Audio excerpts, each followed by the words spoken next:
সবচাইতে সহজ মজাদার রেসিপি। এর জন্য আমার লাগবে 2 লিটার দুধ, একটা পাত্রে 2 চামচ ভিনেগার, 2 চামচ পানি মিশিয়ে রেখে দেব। দুধ ফুটে উঠলে চুলা বন্ধ করে নামিয়ে নেব। ভিনেগার মিশিয়ে ছানা কেটে নেব।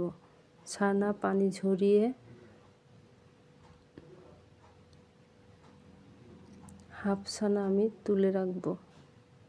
হাফ ছানা আমি 4 চামচ গুঁড়ো দুধ, 4 চামচ চিনি মিশিয়ে মাখিয়ে নেব।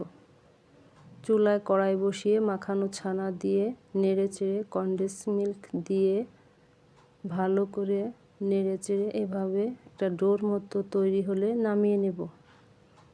রান্না ছানা কাঁচা ছানা একসাথে ভালো করে মিশিয়ে এভাবে গোল শেপ করে মিষ্টিগুলো বানিয়ে নেব। গুঁড়ো দুধে মাখিয়ে তৈরি হয়ে গেল আমার মজাদার কাঁচাগোল্লা মিষ্টি। একটু সাজিয়ে নেব, কমলার খোসা কেটে ছোট ছোট করে মিষ্টিগুলো সাজিয়ে দেব।